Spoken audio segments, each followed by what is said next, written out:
നമസ്കാരം. ഞാൻ അജിത്ത് കുകോട്. ഇന്ന് ഞാൻ വളരെ പ്രധാനപ്പെട്ട വർഷങ്ങൾക്ക് ശേഷം എന്ന സിനിമയിലൂടെ സിനിമാ ലോകത്ത് പുതുപുത്തൻ കാൽവയ്പോടുകൂടെ വന്നിട്ടുള്ള ശ്രീ കൃഷ്ണൻ നമ്പ്യാരെയാണ് നിങ്ങൾക്ക് പരിചയപ്പെടുത്തുന്നത്. നമുക്ക് അദ്ദേഹത്തിൻ്റെ വിശേഷങ്ങളിലേക്ക് കടക്കാം. കൃഷ്ണേട്ടാ, നിങ്ങളുടെ ഏറെ കഷ്ടപ്പാടുകൾ നിറഞ്ഞ ജീവിതത്തെക്കുറിച്ച് ഞാൻ ഒരുപാട് വായിച്ചറിഞ്ഞിട്ടുണ്ട്. ഒരുപാട് പീരിയോഡിക്കൽസിലൊക്കെ അത് വന്നിട്ടുമുണ്ട്. പിന്നെ അതുകൂടാതെ നമ്മുടെ പല വ്യക്തിപരമായിട്ടുള്ള പല സംഭാഷണങ്ങളിലും ഇവ കാര്യങ്ങളൊക്കെ സൂചിപ്പിച്ചിട്ടുണ്ടല്ലോ. എങ്കിലും നിങ്ങൾ ഈ അഭിനയ ലോകത്തേക്ക് വരുമ്പോൾ നിങ്ങൾക്ക് കിട്ടിയിട്ടുള്ള പ്രചോദനം ആരിൽ നിന്നാണ് ഒന്ന് പറയാമോ? അജിത് ജി, എനിക്ക് നിങ്ങൾ പറഞ്ഞു വളരെ കഷ്ടപ്പെട്ട ഒരു ബാക്ക്ഗ്രൗണ്ടിൽ കൂടി കടന്നു വന്നു എന്നുള്ളത് വളരെ സത്യമാണ്. ഒരു കർഷക കുടുംബത്തിലാണ് ഞാൻ ജനിച്ചത്. ശരി. അപ്പോൾ അതുമായി ബന്ധപ്പെട്ടിട്ടുള്ള ഒരു ലൈഫ് സ്റ്റൈലായിരുന്നു. അതുപോലെ തന്നെ ചെറുപ്പകാലങ്ങളും അതുമായി ബന്ധപ്പെട്ട ആ ഒരു രീതിയിലാണ് പോയത്. പക്ഷേ ചെറുപ്പകാലം മുതലേ എൻ്റെ മനസ്സിനകത്ത് ഒരു സിനിമയിൽ അഭിനയിക്കണം എന്നുള്ള ആ ഒരു ആഗ്രഹം ഉണ്ടായിരുന്നു. ശരി. നിങ്ങൾ ജയന്റെ ഒരു ഫാൻ ആയിരുന്നു എന്ന് പറഞ്ഞു കേട്ടിട്ടുണ്ട്. അതെ അതെ അതെ. സ്കൂൾ ക്ലാസ് കെട്ടിയിട്ട് ഞാൻ ജയന്റെ പിക്ചറൊക്കെ കാണാൻ. ആ കാലഘട്ടത്തിൽ കാരണം അന്നേ മനസ്സിനകത്ത് എനിക്ക് സിനിമ എന്നെങ്കിലും വലിയ സ്ക്രീനിൽ ഒരു സിനിമ നടനായിട്ട് വരണം എന്നുള്ളൊരു ആഗ്രഹം എൻ്റെ മനസ്സിൽ. പക്ഷേ പുറത്ത് പറയാൻ പേടിയാണ്. കാരണം പുറത്ത് പറഞ്ഞു കഴിഞ്ഞാലുണ്ടല്ലോ ആൾക്കാർ കളിയാകും. അതുകൊണ്ട് പുറത്ത് പറയാൻ പോലും പറ്റാത്തൊരവസ്ഥയായിരുന്നു ആ കാലത്ത്. ഒരു കാലഘട്ടത്തിൽ ഈ ഇൻഫീരിയോറിറ്റി കോംപ്ലക്സ് എന്ന് പറയുന്ന ഒരു തലമുറയെ ബാധിച്ചിട്ടുള്ള ഒരു വിഷയമായിരുന്നു. അതെ അതെ, തീർച്ചയായിട്ടും. അത് നമ്മൾക്ക് ഇപ്പോഴല്ലേ ന്യൂ ജനറേഷനൊക്കെ വന്നത്. ഉള്ള കാര്യങ്ങളിൽ അച്ഛനായാലും അമ്മയായാലും ആരായി കഴിഞ്ഞാൽ തുറന്നു പറയാനുള്ള ഒരു വേദി ഉണ്ട് ഇന്ന്. പക്ഷെ അന്ന് അങ്ങനെയല്ല. ഇപ്പം ഞാൻ സ്കൂളിൽ പോകുമ്പോൾ പോയി വരുന്ന പഠിത്തത്തിൻ്റെ തിരക്കിലടക്കമൊക്കെ അച്ഛനോട് എനിക്ക് സിനിമ നടനാവണമെന്ന് പറഞ്ഞു കഴിഞ്ഞാൽ പിന്നെ കണക്കായി. അന്ന് പൊതുവേ പറയാറുണ്ട് എല്ലാവരും സിനിമാക്കാരനാണെങ്കിൽ ഉള്ളതെല്ലാം വിറ്റുതുലച്ച് കുടുംബക്കാരെ കുറിച്ച് ഒന്നും തന്നെ ചിന്തിക്കാതെ എവിടെ പോകണം, കോടമ്പാക്കം പോകണം. അതെ അതെ, അങ്ങനെ ഒരു കാലഘട്ടം ഉണ്ടായിരുന്നു. ആ കാലഘട്ടം ഉണ്ടായിരുന്നു. അതൊക്കെ ഇന്ന് ഉള്ള യങ് ജനറേഷന് പറഞ്ഞാലും മനസ്സിലാകത്തില്ല. അതെ അതെ അതെ. സിനിമ നാടകം എന്ന് പറഞ്ഞു കഴിഞ്ഞാൽ ആ സമയത്ത് പഠിത്തത്തിനെ പ്രതികൂലമായി ബാധിക്കുന്ന ഒരു വലിയ എന്തോ സംഭവം എന്നാണ് ആ സമയത്ത് എല്ലാ പൊതുവേ ഉള്ള മാതാപിതാക്കളുടെ ധാരണ. അതെ. അപ്പോൾ ഈ നാടകം എന്ന് പറഞ്ഞപ്പോഴേ ഞാൻ ചോദിക്കട്ടെ, അപ്പോൾ നിങ്ങൾ സ്കൂൾ ലെവലിലും അതുപോലെ തന്നെ പ്രീ ഡിഗ്രി ആണല്ലോ അല്ലേ? അപ്പോൾ അതിലൊക്കെ എങ്ങനെ പഠിക്കുന്ന സമയത്ത് വരുമ്പോൾ നിങ്ങൾക്ക് അവിടെ നാടകം ചെയ്യുവാനുള്ള അവസരം വല്ലതും കിട്ടിയിട്ടുണ്ടോ? അതിന് താല്പര്യപ്പെട്ടിട്ടും കൂടി അവസരങ്ങളൊന്നും ലഭിച്ചിട്ടില്ല. ഇതേ ഒരു പ്രയാസമായിരിക്കും അല്ലേ? അത് എങ്ങനെ അഭിമുഖീകരിക്കും, എങ്ങനെ പറഞ്ഞ് പ്രതിഫലിപ്പിക്കും എന്ന. അതെ, അത് മാത്രമല്ല, ഞാൻ ഈവൻ സ്റ്റേജിൽ കയറി ഒന്ന് പ്രസംഗിക്കാൻ പോലും ഭയങ്കര ബുദ്ധിമുട്ടുള്ള ഒരു വിഷമമുള്ള സമയമായിരുന്നു അതൊക്കെ. അതുകൊണ്ട് തന്നെ മുന്നോട്ട് ഇറങ്ങാൻ ഒരു ധൈര്യമില്ലായിരുന്നു. ഉള്ളിനകത്ത് ആഗ്രഹങ്ങളുണ്ടെങ്കിൽ കൂടി അത് പുട്ടിങ് ഇൻ ടു പ്രാക്ടിക്കൽ എന്നെ സംബന്ധിച്ചിടത്തോളം വളരെ ബുദ്ധിമുട്ടുള്ളൊരു കാര്യമായിരുന്നു. അപ്പോൾ അത് എന്നാണ് നിങ്ങൾക്ക് ഇതിനുള്ള ഒരു ധൈര്യം വന്നത്? ഇപ്പം നിങ്ങൾ എയർഫോഴ്സിൽ ഉദ്യോഗസ്ഥനായിരുന്നു. അപ്പോൾ എയർഫോഴ്സിലേക്ക് പോകുമ്പോൾ നിങ്ങൾക്ക് കിട്ടിയിട്ടില്ല, അല്ലെങ്കിൽ അവിടുത്തെ ട്രെയിനിങ്ങിൽ കിട്ടിയിട്ടുള്ള എനർജിയുടെ ഭാഗമായിട്ടായിരുന്നു, ആ ഒരു ട്രെയിനിങ്ങിൻ്റെ ഭാഗമായിട്ടായിരുന്നു നിങ്ങൾക്ക് ഈ ഒരു കാര്യം തുറന്നു പറയുവാനും കൂടുതലായിട്ട് ഫിലിം ഫീൽഡിനെ കുറിച്ച് ചിന്തിക്കുവാനുള്ള ഒരു അവസരം കിട്ടിയത്? ആക്ച്വലി എയർഫോഴ്സിലുള്ള സമയത്ത് ഞങ്ങൾ നമ്മളുടെ മലയാളി അസോസിയേഷൻസൊക്കെ കമ്പൈൻഡായിട്ട് ഞങ്ങൾ ഓണത്തിനൊക്കെ ഒരു നാടകം പ്രാക്ടീസ് ചെയ്ത് അവതരിപ്പിക്കുമായിരുന്നു. ശരി. അപ്പോൾ അന്ന് നാടകത്തിന്റെ ഭാഗമായിട്ടുണ്ട്. ഉണ്ട്. ഞാൻ 89-90 കാലഘട്ടത്തിൽ ഡൽഹിയിൽ ഉണ്ടാകുന്ന സമയത്ത് കുറേ നാടകങ്ങൾ ചെയ്തു. നാട്ടില് നാടകങ്ങളൊന്നും ഇതുവരെ അവതരിപ്പിച്ചു. അല്ല, അതല്ലെങ്കിൽ നമ്മൾ നാട് വിട്ട് കഴിഞ്ഞാൽ നമ്മൾ ആള് വേറെയാ. അതിപ്പോ എവിടെ നോക്കിക്കഴിഞ്ഞാലും നമ്മൾ ഇവിടുന്നുള്ള ആ ഒരു പേഴ്സണാലിറ്റി ആയിരിക്കില്ല, ആ ഒരു വ്യക്തി ആയിരിക്കില്ല മറ്റൊരു ദേശത്ത് നമ്മൾ പോയി കഴിഞ്ഞാൽ. അതെ അതെ. അപ്പോൾ അവിടുത്തെ അനുഭവം ഒന്ന് പറയാമോ? അവിടുത്തെ ഇത് തന്നെ അഭിനയവുമായിട്ട് ബന്ധപ്പെട്ട് നിങ്ങൾ ചോദിക്കുകയാണെങ്കിൽ നാടകം ചെയ്തത് എയർഫോഴ്സിൽ ഉണ്ടാകുന്ന സമയത്താണ്.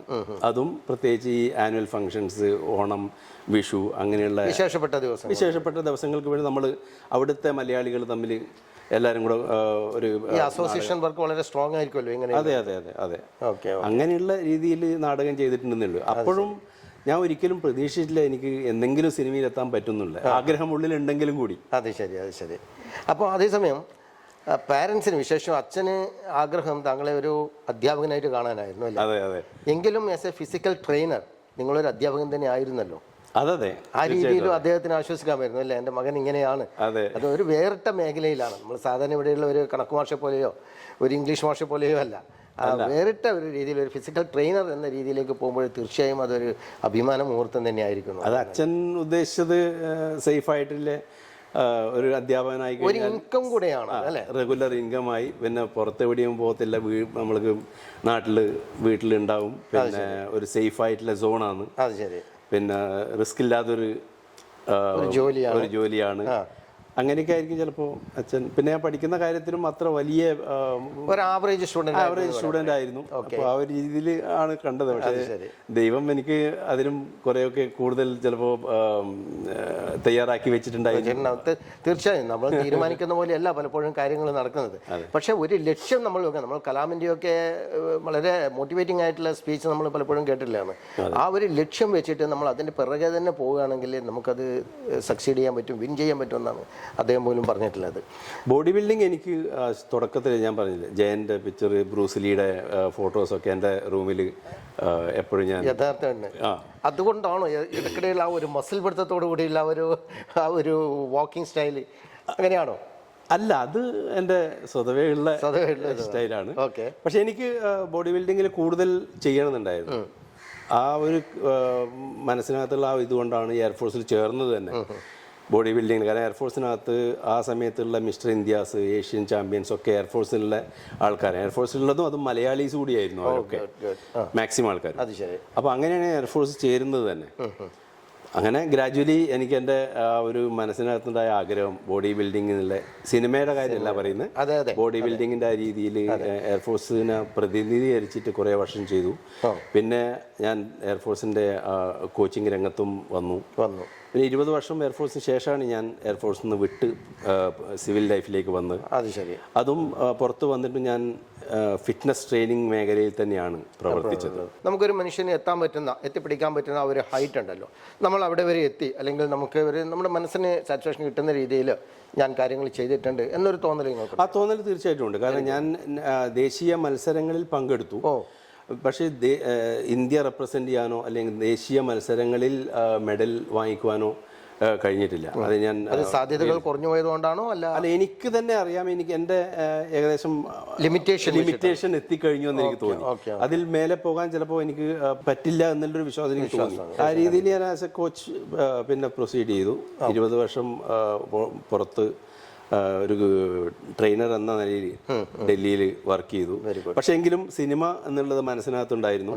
ഒരു 4 വർഷം ആയിട്ടാണ് ഞാൻ ഇതിനു വേണ്ടിയിട്ട് കൂടുതലായിട്ട് ശ്രമിച്ചു തുടങ്ങുന്നത്. അതെ. അപ്പൊ എന്ന് പറഞ്ഞാൽ കോവിഡാനന്തരമാണെന്ന് തോന്നുന്നു അല്ലേ? കോവിഡിന് മുന്നേ തുടങ്ങി. കോവിഡിന് മുന്നേ തന്നെ 3 ഹിന്ദി ഷോർട്ട് ഫിലിംസ്, പിന്നെ 2 മലയാളം ഷോർട്ട് ഫിലിംസ്, അതൊക്കെ കംപ്ലീറ്റ് ആയിരുന്നു. ഷോർട്ട് ഫിലിംസ് എന്ന് പറയുമ്പോഴാണ് ഞാൻ തീർച്ചയായും നിങ്ങളുടെ ഒരു ഷോർട്ട് ഫിലിമിൻ്റെ ഷൂട്ടിംഗ് സമയത്ത് അവിടെ സന്നിഹിതനായിരുന്നു.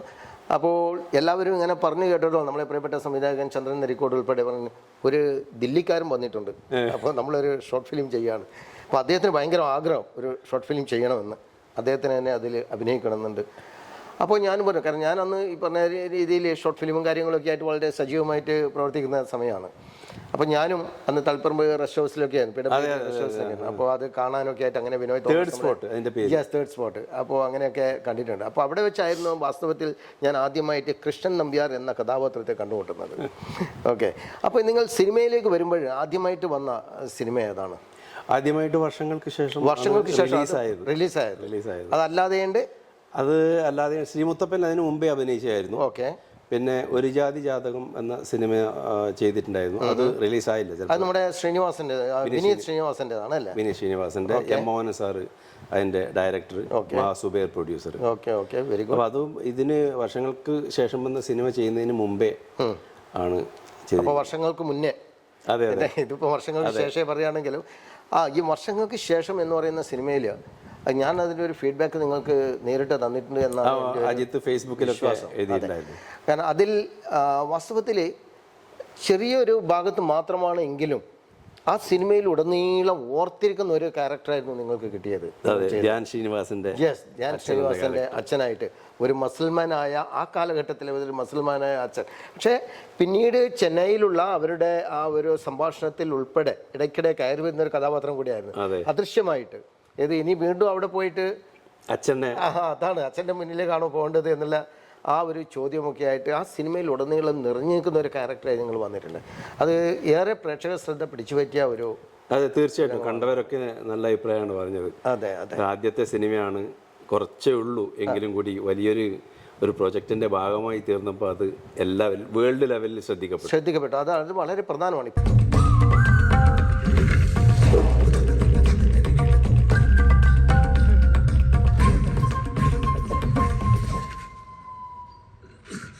ചാർമിനാർ പണിത വർഷം കഴിഞ്ഞ വർഷം കുത്തബ്മിനാർ നിർമ്മിച്ചത് ആര്? വല്ല ആശാരിമാരോ? നമ്മുടെ ഈ നാട്ടുപ്രദേശത്ത് ഇപ്പം കണ്ണൂർക്കാരെ വെച്ച് പറയുകയാണെങ്കിൽ ഇപ്പോഴ് ഒരുപാട് അഭിനേതാക്കൾ ഇവിടെയുണ്ട്. ഇപ്പോൾ സന്തോഷ് കീഴാറ്റൂർ മുതൽ നിഖില വിമൽ, അപ്പോൾ അങ്ങനെയുള്ള കുറേ ക്യാരക്ടേഴ്സ് ഇപ്പം പുതുതായിട്ട് വേറെയും കുട്ടികളൊക്കെ ഇതിലേക്ക് വന്നിട്ടുണ്ട്. ആ ഒരു ഗണത്തിലേക്കാണ് നിങ്ങളും ഇപ്പോൾ വന്നിരിക്കുന്നത്. ആദ്യമായിട്ട് നിങ്ങളിപ്പോൾ പറഞ്ഞ വർഷങ്ങൾക്ക് മുൻപേ അഭിനയിച്ച സിനിമകൾ പെട്ടിയിൽ അവിടെ ഉണ്ട്, അതിന്റെ വർക്കൊക്കെ നടക്കുകയാണ്. ശ്രീമുത്തപ്പൻ റിലീസായി. അതെ, എങ്കിലും നമ്മൾ ഏറെ ശ്രദ്ധിക്കപ്പെടുന്ന രീതിയിൽ ആദ്യമായിട്ട് വന്നത് വർഷങ്ങൾക്ക് ശേഷം എന്നൊരു സിനിമയായിരുന്നു. അത് ഏറെ ശ്രദ്ധിക്കപ്പെട്ടു എന്നുള്ളത് വളരെ അഭിനന്ദനീയമാണ്. അതെ തീർച്ചയായിട്ടും. ശ്രീമുത്തപ്പനെ കുറിച്ച് പറയുകയാണെങ്കിൽ അത് വളരെ പ്രധാനപ്പെട്ട ഒരു ക്യാരക്ടറാണ് അതിൽ ചെയ്തിരിക്കുന്നത്. ഒരു നാട്ടുജന്മിയുടെ അത് ഞാൻ കണ്ടിരിക്കുന്നു, ആ സിനിമയും കണ്ടിരിക്കുന്നു. ആ നാട്ടുജന്മിയുടെ എല്ലാ പ്രൗഢിയോടും കൂടിയിട്ട് അല്ലേ. അതിൽ മറ്റൊരു ശ്രദ്ധിക്കപ്പെട്ട ഒരു ഈ മസിൽ പെയിൻ വരുന്ന വൈദ്യരെ കാണാൻ വേണ്ടി പോകുന്നത് ഒരു തേങ്ങ എടുത്ത് അങ്ങോട്ട് ഇട്ട് കൊടുത്തപ്പോഴാണ് അല്ലേ. അതെ, അത് ആക്ച്വലി എൻ്റെ പണിക്കാരനെ നന്നായിട്ട് പെരുമാറിയതിന്റെ കൈവേദന റിഫ്ലക്ട് ചെയ്യുന്ന ഒരു രംഗമായിരുന്നു. അതെ, ജോയി മാത്യു ആണ് ഇന്നത്തെ വൈദ്യരായിട്ട് അഭിനയിച്ചത്. അപ്പോൾ പിന്നെ അതില് അനീഷ് പിള്ളന്റെ പുതിയ പടം, ആദ്യത്തെ ചന്ദ്രൻ നെരിക്കോട് ആസ് യൂഷ്വൽ, വിനോ, നമ്മുടെ നാട്ടിലെ പ്രധാനപ്പെട്ട പാതി മുതൽ ഇങ്ങോട്ടേക്ക് ഏറെ ശ്രദ്ധിക്കപ്പെട്ട ഒരുപാട് അന്താരാഷ്ട്ര അവാർഡുകൾ വാങ്ങിയിട്ടുള്ള സിനിമ, കഴിവുള്ളൊരു സംവിധായകനാണ്. അപ്പോൾ അവരുടെ കീഴിൽ എനിക്ക് ചെയ്യാൻ പറ്റിയ വളരെ സന്തോഷമുണ്ട്. പിന്നെ ഇടയ്ക്ക് കുറച്ച് പിറകോട്ട് പോവാണെങ്കിൽ അജിത്ത് ഇടയ്ക്ക് ചോദിച്ചില്ലേ ഇങ്ങനെ വീണ്ടും ഈ സിനിമയിലേക്ക് വരാനുള്ള ആ ഇതിൽ, അത് ഞാൻ കഴിഞ്ഞ 4 വർഷം ആയിട്ട് ചെയ്തതിന് ശേഷം ആ മനസ്സിനകത്ത് ഒരു വീണ്ടും ആഗ്രഹം വന്നപ്പോൾ എൻ്റെ ഫാമിലി തന്നെ പറഞ്ഞു, നിങ്ങൾക്ക് മനസ്സിനകത്ത് ഈ ആഗ്രഹം വെച്ച് നടന്നു കഴിഞ്ഞാൽ എവിടെയാ സംഗതി ശരിയാവും. അതുകൊണ്ട് പിന്നെ late is better than never എന്നല്ലേ പറയും. അപ്പോൾ ആ ഒരു ഇത് വെച്ചിട്ട് ഇനിയെങ്കിലും തുടങ്ങിയില്ലെങ്കിൽ പിന്നെ തുടങ്ങില്ല എന്നുള്ളൊരു ഇതെനിക്ക് തോന്നുന്നു. അതുകൊണ്ട് ഞാൻ ഒരു കോഴ്സിനൊക്കെ ചേർന്നു ഡൽഹിയിൽ, ബാരി ജോൺ ആക്ടിങ് സ്റ്റുഡിയോയിൽ 3 മാസം കോഴ്സ് ചെയ്തു. പക്ഷേ ഒരു കോഴ്സും തന്നെ ഒരാളെ ഒരു നടനാക്കി മാറ്റില്ല. അതൊക്കെ വിത്തിൽ നിന്ന് വരേണ്ടതാണ്. പിന്നെ കുറെ ടെക്നിക്കൽ സൈഡും പിന്നെ ക്യാമറ ആയിട്ടുള്ള ആ ഒരു എങ്ങനെ ഇന്ററാക്ഷൻ വ്യക്തികളുമായിട്ടും ക്യാമറയായിട്ടുമുള്ള ഒരു ഇന്ററാക്ഷൻ, അതെ, അത്തരത്തിലുള്ള ഒരുപാട് ടെക്നിക്കൽ കാര്യങ്ങളും പിന്നെ നമ്മൾ ബിഹേവ് ചെയ്യുന്ന കാര്യങ്ങളും പിന്നെ ഏത് ലുക്ക് പിന്നെ ഏത് ക്ലോസ് ഷോട്ടാണോ മിഡ് ഷോട്ടാണോ അങ്ങനെയുള്ള കാര്യങ്ങൾ, അങ്ങനെയുള്ള കുറേ കാര്യങ്ങൾ പഠിച്ചെടുക്കാൻ പറ്റി എന്നുള്ളതാണ്. മറ്റു ആക്ടിങ് സ്കൂളിൽ ചേർന്നിട്ട് അഭിനയം ഒരാളെ എന്തായാലും നല്ലൊരു വർക്ക്ഷോപ്പാണ് നിങ്ങൾ 3 മാസം എന്ന് പറഞ്ഞാൽ നിങ്ങൾ പറഞ്ഞതുപോലെ നിങ്ങളെ ഒരു നല്ല ആക്ടറാക്കിയിട്ട് അവർ മാറ്റുകയല്ല ചെയ്യുന്നത്. ബട്ട് യു ആർ ഗെറ്റിംഗ് എല്ലാ ഐഡിയയും കിട്ടുകയാണ്.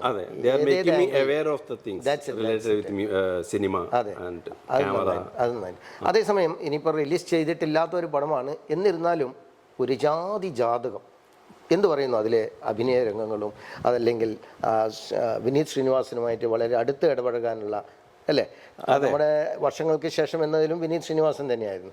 അപ്പോൾ ഇദ്ദേഹവുമായിട്ടൊരു സംവിധായകൻ നടൻ എന്നുള്ള രീതിയിൽ അദ്ദേഹവുമായിട്ട് അടുത്തിടപഴകാനുള്ള അവസരം കിട്ടിയപ്പോൾ എന്ത് തോന്നി നിങ്ങൾക്ക്? വളരെ നല്ല ഫീലിംഗ് ആയിരുന്നു വിനീത് ശ്രീനിവാസനെ ഒന്നിച്ചിട്ട്. അതായത് ഒരു പുതിയ ആക്ടർ എന്ന നിലക്ക് നമ്മളൊരു സെറ്റിൽ പോകുമ്പോൾ വിനീത് ശ്രീനിവാസനെ പോലെ ഇത്രയും വലിയൊരു ഡയറക്ടറെ മുന്നിൽ നിൽക്കുമ്പോൾ തന്നെ നമ്മൾക്കൊരു ഉള്ളിലൊരു നെർവസ്നെസ് ഉണ്ടാവും. ഷോർട്ട് ആക്ഷൻ പറയുമ്പോൾ ഒരു പേടി ഉണ്ടാവും. അതെ, എത്ര ഇപ്പം മോഹൻലാലൊക്കെ പറയാറുണ്ട്, ഇനി എത്ര വലിയ നടനാണ് മഹാനടനാണെന്ന് പറഞ്ഞാലും ക്യാമറയുടെ മുന്നിൽ നിൽക്കുമ്പോൾ അത് ഇപ്പോഴായാലും ചെറിയൊരു എല്ലാവരും അതൊക്കെ ഉണ്ടായിരുന്നു എനിക്ക് ആദ്യം. പക്ഷേ അദ്ദേഹത്തോട് കൂടുതൽ ഇന്ററാക്ട് ചെയ്തപ്പോൾ എനിക്ക് അതൊക്കെ നോർമലായി. പിന്നെ വളരെ ഫ്രണ്ട്ലി ആയിരുന്നു. വളരെ കൃഷ്ണേട്ടാ നമ്മൾക്ക് ഈ രീതിയിൽ ലുക്ക് കൊടുത്താൽ മതി, അത്ര വേണ്ട, കുറച്ചുകൂടി അത് പിടിച്ചോ എന്നൊക്കെയുള്ള രീതിയിലുള്ള അഡ്വൈസും പിന്നെ അതുപോലെ തന്നെ ധ്യാൻ ശ്രീനിവാസും വളരെ ഫ്രണ്ട്ലിയാണ്. എൻ്റെ കോമ്പിനേഷൻ ധ്യാൻ ശ്രീനിവാസും. അതെ തീർച്ചയായും അദ്ദേഹം നല്ല ഫ്രണ്ട്ലി ആയിട്ടാണ് പെരുമാറിയത്. അപ്പോൾ അതൊരു വലിയ കംഫർട്ടബിൾ ആയിട്ടുള്ളൊരു ഫസ്റ്റ് മൂവിയിലുള്ള. അതാണ് ഞാൻ ചിന്തിക്കുന്നത്. കാരണം നിങ്ങളുടെ എൻട്രി തന്നെ വളരെ പ്രധാനപ്പെട്ട അല്ലേ, വളരെയധികം നല്ല നല്ല ഫിലിംസ് മാത്രം ചെയ്തിട്ടില്ല നടന്മാരുടെ ഒപ്പമാണ് വന്നിട്ടുള്ളത്. അവരുമായിട്ട് അടുത്ത് ഇന്ററാക്ട് ചെയ്യാനുള്ള ഒരു അവസരം കൂടിയാണ് സിദ്ധിച്ചിട്ടുള്ളത്. അത് വലിയൊരു കാര്യമാണ്, മഹാഭാഗ്യമാണ്. പിന്നെന്താ എത്ര സംശയം പോലെ. അപ്പോൾ ഈ ഒരു ജാതി ജാതകം എന്നുള്ള സിനിമയുമായി ബന്ധപ്പെട്ട് വല്ലതും പറയാമോ? ഒരു ജാതി ജാതകം എന്നുള്ളത് ഇപ്പോൾ എഡിറ്റിംഗ് നടന്നുകൊണ്ടിരിക്കുകയാണ്. അതിൻ്റെ അടുത്ത മാസം റിലീസ് പ്രതീക്ഷിക്കുന്നത്. പക്ഷെ ഞാൻ അങ്ങനെ പ്രത്യേകിച്ച് എൻ്റെ ക്യാരക്ടർ എന്താണെന്ന് എനിക്ക് എടുത്ത് പറയാൻ പറ്റില്ല. കാരണം വെച്ച് കഴിഞ്ഞാൽ ഏതൊരു സിനിമയും തന്നെ തിയേറ്ററിൽ എത്തിക്കഴിഞ്ഞാൽ പറയാൻ പറ്റുള്ളൂ നമ്മൾ അതിലുണ്ടോ ഇല്ലയോ എന്നുള്ള കാര്യം. ഞാൻ അഭിനയം ഞാൻ എൻ്റെ ഷൂട്ടിങ്ങിൽ എൻ്റെ ക്യാരക്ടർ വെച്ച് നോക്കുമ്പോൾ ഒരു പ്രധാനപ്പെട്ട ഒരു ക്യാരക്ടർ, ഒരു സീനേ ഉള്ളൂ അതിലും, പക്ഷേ ഒരു പ്രധാനപ്പെട്ട ക്യാരക്ടർ ആയിരുന്നു. അപ്പോൾ അത് എഡിറ്റിങ്ങിൽ പോയില്ല, ആ കഥയോട് ഒന്നിച്ചുണ്ട്, സിനിമയിൽ തിയേറ്ററിൽ എത്തുന്നുണ്ടെങ്കിൽ തീർച്ചയായിട്ടും ജനങ്ങൾ ശ്രദ്ധിക്കപ്പെടുന്നതിന് എൻ്റെ വിശ്വാസം. തീർച്ചയായും അതും ശ്രദ്ധിക്കപ്പെടാൻ പറ്റണം. എന്തായാലും അതിൽ കത്രിക വീഴില്ലെന്ന് വിചാരിക്കാം. കാരണം വർഷങ്ങൾക്ക് ശേഷം പോലെ സിനിമയിലൊക്കെ വളരെ പ്രധാനപ്പെട്ട റോള്, വളരെ എന്താ പറയുക, സ്ട്രൈക്കിംഗ് ആയിട്ടുള്ള റോള് ചെയ്തിട്ടില്ല, ചെറുതാണെങ്കിൽ കൂടെ. അപ്പോൾ അങ്ങനെയുള്ള ഒരു വ്യക്തിക്ക് ഒരു പ്രത്യേകിച്ചും നല്ലൊരു അടയാളപ്പെടുത്തൽ, കാണികളിൽ നിന്നും നല്ലൊരു കയ്യടി വാങ്ങിയിട്ടുള്ള ഒരാളെ എന്തായാലും കത്രിക വെച്ച് മാറ്റാൻ പറ്റുമെന്ന് തോന്നുന്നില്ല. നിങ്ങൾ പറഞ്ഞു കേട്ടിടത്തോളം വളരെ പ്രധാനപ്പെട്ട ഒരു റോളാണ് അതിൽ കിട്ടിയിരിക്കുന്നത്. അപ്പോൾ തീർച്ചയായും സിനിമയ്ക്ക് ഒരു പഞ്ച് നൽകുന്ന, ഒരു ടേണിംഗ് പോയിന്റ് എന്ന് പറയാം. പക്ഷെ അതും ഒരു സീനേ ഉള്ളൂ, അത് ഡിഫറെൻ്റ് ആംഗിളിൽ വെച്ചിട്ടുള്ളൊരു സീനാണ്. അത് നന്നായി ചെയ്തു എന്നാണ് അതിൻ്റെ ഡയറക്ടർ എം മോഹൻ സാറും പിന്നെ സ്ക്രിപ്റ്റ് റൈറ്റർ രാകേഷ് മണ്ടോടി സാറൊക്കെ പറഞ്ഞത് നന്നായി ചെയ്തിട്ടുള്ളത്. അപ്പോൾ അത് ക്ലിയർ ആയിട്ട് പറയാൻ പറ്റില്ല. അപ്പോൾ ഞാൻ പറഞ്ഞു കഴിഞ്ഞാൽ അത് ശരിയാണ്. അത് വേണ്ട, തീർച്ചയായും അതെന്ന് പറഞ്ഞാൽ ഏതൊരു സിനിമയുടെയും ഒരു സ്വകാര്യതയാണ്. എന്തായാലും നിങ്ങളുടെ കരിയറിൽ അത് മറ്റൊരു ബ്രേക്ക് ത്രൂ ആവട്ടെ, ഒരുപാട് നല്ല നല്ല സിനിമകൾ നിങ്ങൾക്ക് ചെയ്യാൻ പറ്റട്ടെ എന്ന് ഞാൻ ആശംസിക്കുകയാണ്. അതേസമയം കുടുംബത്തിൻ്റെ സപ്പോർട്ട് എങ്ങനെ ഈ കാര്യങ്ങൾ? ഇപ്പം കുടുംബം പറഞ്ഞതുകൊണ്ടാണ്, ഭാര്യ പറഞ്ഞതുകൊണ്ടാണ് നിങ്ങളിപ്പോൾ ഈ പറയുന്ന രീതിയിലൊക്കെ അത് കുറച്ചുകൂടെ സീരിയസ് ആയിട്ട് അപ്രോച്ച് ചെയ്ത് തുടങ്ങിയത്. അതെ, അവർ കാണുന്നുണ്ടല്ലോ. ഞങ്ങൾക്കൊരു വാട്സപ്പ് കൂട്ടായ്മയുണ്ട്, കുറച്ച് ആക്ടേഴ്സും ഡയറക്ടേഴ്സും ഒക്കെ ഉള്ള. അപ്പോൾ അതിൽ ഞങ്ങൾ ഓരോ സെഗ്മെൻറ്റിൻ്റെ സബ്ജക്റ്റ് ഇടും. അതിനകത്തുള്ള അഡ്മിൻസും അഭിനയത്തിൻ്റെ എക്സ്പീരിയൻസ് ഉള്ളവർ അതിനെ വാല്യൂ ചെയ്യും, അതിലുള്ള പോരായ്മകൾ പറയും. അങ്ങനെയൊക്കെയുള്ളത് ഞാൻ ചെയ്യുന്നത് എൻ്റെ ഫാമിലി എപ്പോഴും കാണുന്നുണ്ടല്ലോ. അപ്പോൾ സിനിമ ആഗ്രഹമുള്ളതിൽ അവർക്കും അറിയാം. അപ്പോൾ അവരുടെ ആ ഒരു പ്രചോദനം, ആ ഒരു ഫോഴ്സിങ് അതെപ്പോഴും ഉണ്ട്. അത് ഭാര്യയും മക്കളും, 2 ആൺമക്കളാണ് അല്ലേ? അവരെന്ത് ചെയ്യുന്നു ഇപ്പോഴും? അവർ മൂത്തയാള് സയന്റിസ്റ്റ്, ഡാറ്റ സയന്റിസ്റ്റ് ആണ്, അമേരിക്കയിലാണ്. Very good. മരുമകളും അവിടെ തന്നെ. പിന്നെ രണ്ടാമത്തെ മകൻ ചാർട്ടേഡ് അക്കൗണ്ടന്റ് ഡൽഹിയിലാണ്. എൻ്റെ ഈ വർഷങ്ങൾക്ക് ശേഷം എന്ന് പറഞ്ഞ സിനിമ അമേരിക്കയിൽ വെച്ച എൻ്റെ മകനും ഫാമിലിയും കൂട്ടുകാരും ഒക്കെ പോയി കണ്ടത്. അതെനിക്ക് ഭയങ്കര സന്തോഷമുള്ള കാര്യം. എൻ്റെ ഈ സിനിമ കാണുമെന്ന് തീർച്ചയായും അത് നമ്മളൊരു ബിഗ് സ്ക്രീനിൽ വരിക, അത് എല്ലാവരാലും അംഗീകരിക്കപ്പെടുന്ന ഒരു ക്യാരക്ടറായി മാറുക, നമ്മുടെ മക്കളും വേണ്ടപ്പെട്ടവരൊക്കെ മറ്റൊരു രാജ്യത്തിരുന്നത്, മറ്റൊരു ഭൂഖണ്ഡത്തിൽ ഇരുന്നിട്ട് അല്ലേ അത് കാണുക, തീർച്ചയായും അത് വളരെ സന്തോഷം നൽകുന്ന കാര്യം. അപ്പോൾ തുടർന്ന് അങ്ങോട്ടേക്ക് ഇനി സൈൻ ചെയ്തിട്ടുള്ള ഏതെങ്കിലും? ടെസ്റ്റ് എന്ന് പറഞ്ഞൊരു തമിഴ് മൂവി ചെയ്തിട്ടുണ്ട്. Very good. അത് തമിഴല്ല, പാൻ ഇന്ത്യൻ മൂവിയാണ്. അത് ആർ മാധവൻ, നയൻതാര, സിദ്ധാർത്ഥ്. അപ്പോൾ അവരുടെ ടീമിലുള്ള ഒരു ഇന്ത്യൻ ക്രിക്കറ്റ് ടീമിൻ്റെ ഒരു ഫിസിയോയുടെ റോളാണ് ചെയ്തിരിക്കുന്നത്. അതും ഇതുപോലെ തന്നെ എഡിറ്റിംഗ് കഴിഞ്ഞ് തിയേറ്ററിൽ എത്തിക്കഴിഞ്ഞാൽ ഞാൻ പറയത്തുള്ളൂ ഞാൻ ആ സിനിമയിലുണ്ട് എന്നുള്ള കാര്യം. എന്തായാലും ഉണ്ടാവട്ടെ, ഞങ്ങൾ അവിടെ കാണാനാണ് ആഗ്രഹിക്കുന്നത്. അത് ഞങ്ങൾ പറഞ്ഞതുപോലെ അത് ഒട്ടേറെ പേരുമായിട്ട് ഞങ്ങൾ ഈ ഫിലിം സൊസൈറ്റിയായിട്ട് ബന്ധപ്പെട്ട് പ്രവർത്തിക്കുമ്പോഴും നമ്മൾ ചർച്ച ചെയ്യാറുണ്ട് ഓരോരുത്തരുടെ കാര്യങ്ങൾ. ഓരോ ക്യാരക്ടറെയും നമ്മൾ ഇഴതിരിച്ച് എന്താണെന്ന് വേറിട്ട് ഞങ്ങളിങ്ങനെ ചർച്ച ചെയ്തെടുക്കും. അപ്പോൾ അതിൽ കൃഷ്ണൻ നമ്പ്യാർ എന്ന് പറയുന്ന ഒരു മനുഷ്യൻ ഒരു നല്ലൊരു നടനായിട്ട് കാണികളെല്ലാവരും കൈയടിച്ച് സ്വീകരിക്കുന്നു. തീർച്ചയായും ഇനിയും അങ്ങനെയുള്ള ഒരുപാട് അവസരങ്ങൾ നിങ്ങൾക്ക് സിദ്ധിക്കും. എനിക്ക് നല്ല സപ്പോർട്ട്. ഒന്നാമത് നമ്മുടെ നാട്ടിൽ ഞാൻ ഡൽഹിയിൽ സെറ്റിലായത് കാരണം എനിക്ക് ഇവിടുത്തെ അപ്ഡേറ്റ്സ് അങ്ങനെ, അതായത് എല്ലാ കാസ്റ്റിംഗ് കോളും അഥവാ കിട്ടിക്കഴിഞ്ഞാലും മിക്ക കാസ്റ്റിംഗ് കോളിലും നമ്മൾ കണ്ടു കഴിഞ്ഞാൽ നാളെ എത്താൻ പറ്റുമോ, മറ്റന്നാളെ എത്താൻ പറ്റുമോ എന്നുള്ള ആ ഒരു റിക്വയർമെൻ്റ് ആണ്. അപ്പോൾ അതിലങ്ങനെ എത്താൻ പറ്റാറില്ല. അപ്പോൾ കൂടുതൽ സമയം ഇനി ഇതിലേക്ക് ശ്രദ്ധിക്കണം. തീർച്ചയായും നിങ്ങൾ കൂടുതലായിട്ട് ശ്രദ്ധിക്കണം. കാരണം ഞങ്ങൾ നല്ല നല്ല റോളുകൾ നിങ്ങളിൽ നിന്ന് ഇനിയും പ്രതീക്ഷിക്കുകയാണ്. നമുക്കൊരു നല്ല നടനെ കൂടി കിട്ടിയതിൽ ഏറെ സന്തോഷിക്കുകയാണ്. നിങ്ങൾക്ക് ഈ അവസരത്തിൽ നമ്മുടെ പ്രേക്ഷകരോടായിട്ട് എന്തെങ്കിലും വിശേഷം പറയാനുണ്ടെങ്കിൽ തീർച്ചയായും നിങ്ങൾക്ക് പറയാം. എൻ്റെ ഈ പ്രോഗ്രാം കണ്ടതിൽ വളരെ സന്തോഷം. അജിത് ബ്രദർ ഇങ്ങോട്ട് വന്നു, ഒരുപാട് കാര്യങ്ങൾ ഞാൻ അജിജിയായിട്ട് സംസാരിച്ചു. ഈ എൻ്റെ സിനിമ വർഷങ്ങൾക്ക് ശേഷം നിങ്ങൾ അത് ഏറ്റെടുത്തു, അതിലെനിക്ക് ഭയങ്കര സന്തോഷം. ചെറിയ ഒരു റോളാണെങ്കിലും കൂടി ഒരു വളരെ പ്രധാനപ്പെട്ട ഒരു ക്യാരക്ടറായിട്ട് അത് നിങ്ങളൊക്കെ ഏറ്റെടുത്തു എന്നുള്ള കാര്യം നിങ്ങളിൽ നിന്ന് കിട്ടിയ ആ ഒരു അഭിപ്രായവും ആ ഒരു പ്രോത്സാഹനവും കാണുമ്പോഴാണ് എനിക്ക് മനസ്സിലാവുന്നത്. ഇനിയിപ്പോൾ ശ്രീമുത്തപ്പൻ തിയേറ്ററിൽ ഓടിക്കൊണ്ടിരിക്കുകയാണ്. അത് കഴിഞ്ഞ് ഒരു ജാതി ജാതകം, ടെസ്റ്റ് എന്നിവ ഷൂട്ട് കഴിഞ്ഞ സിനിമകളാണ്. എല്ലാവരും കാണണം, സപ്പോർട്ട് ചെയ്യണം. നിങ്ങളുടെ പ്രോത്സാഹനങ്ങളാണ് എൻ്റെ ധൈര്യം. എല്ലാവർക്കും നന്ദി, നമസ്കാരം. നമ്മുടെ പ്രിയപ്പെട്ട കൃഷ്ണൻ നമ്പ്യാരെ നമ്മൾ പരിചയപ്പെട്ട് കഴിഞ്ഞു. സിനിമാ ലോകത്ത് പുതിയൊരു വാഗ്ദാനമാണെന്ന് നമ്മൾ മനസ്സിലാക്കി കഴിയുകയും ചെയ്തിരിക്കുന്നു. ഇനി നമുക്ക് മറ്റൊരു വിശേഷപ്പെട്ട വ്യക്തിയുമായിട്ട് അടുത്ത് തന്നെ കാണാം. അതുവരേക്കും നമസ്കാരം.